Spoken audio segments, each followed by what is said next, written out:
Une plage de sable et des arbustes qui poussent entre les cailloux. À Saint-Ferréol, la terre prend peu à peu le pas sur l'eau. Le lac a perdu plus de la moitié de son volume d'origine. Saint-Ferréol est bientôt à sec, victime du réchauffement et de la dernière canicule. Il y a 12 ans, le lac au printemps remontait jusqu'à la digue. Et en été, il redescendait à peu près jusqu'au rocher que vous voyez là. Ça faisait une petite plage en fait. Et maintenant, au printemps, le lac ne remonte qu'au niveau des pierres ici, ce qu'on avait en été avant. Et puis bon, vous voyez le niveau du lac maintenant où il en est.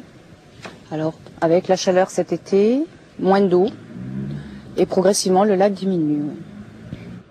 Quel temps pour demain en France? Les projections pour l'avenir sont élaborées ici, au Centre de recherche météorologique de Toulouse. Sur les 100 dernières années, la température a augmenté de 1 degré en moyenne dans notre pays. C'est beaucoup, beaucoup plus que les siècles précédents. Ce que l'on a vécu cet été correspond même au scénario prévu pour les années 2070. Des prévisions effrayantes. Le climat présent, aujourd'hui, des températures supérieures à 35 degrés, c'est-à-dire des canicules essentiellement sur le sud-ouest et le sud-est, avec très rare, des fréquences de 2 à 5%. À la fin du siècle, ces régions-là du sud-ouest et du sud-est vont se retrouver avec des températures à 35 beaucoup moins rares, avec une fréquence de l'ordre de 30%. Et sur le nord de la France, le bassin parisien, le nord de la France, on va se retrouver avec des fréquences plus élevées même que celles qu'on a à l'heure actuelle sur le sud. Déjà des signes de changement sont visibles. Les vendanges, par exemple, au domaine de Borenard à Châteauneuf-du-Pape, elles sont déjà finies, heureusement avant ce premier jour de pluie. Non, il y a juste des grappillons, des petites choses comme ça, mais il n'y a pas de grappes du tout. Pourtant, à cette époque de l'année, les vignes devraient encore crouler sous les grappes.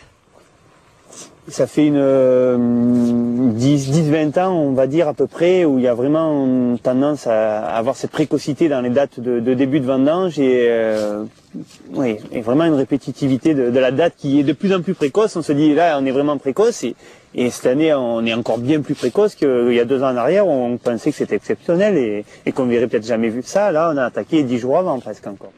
À quelques kilomètres de là, dans son laboratoire, Bernard Seguin étudie l'impact du réchauffement sur les plantes et les cultures.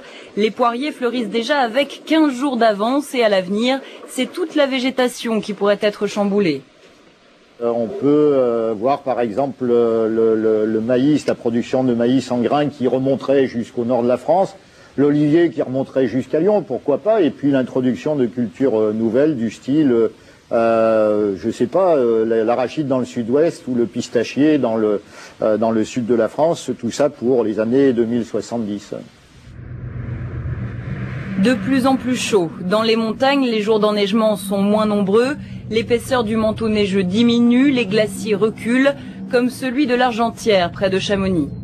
Maintenant, il est bien en arrière, il a au moins reculé d'1 kilomètre.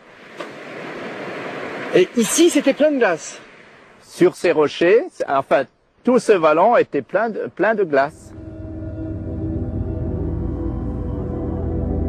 Avec la fonte des glaces et l'élévation du niveau des mers, certains spécialistes prévoient que des zones comme la Camargue, les plages de l'Atlantique ou les marais du Languedoc pourraient être submergées à la fin du XXIe siècle.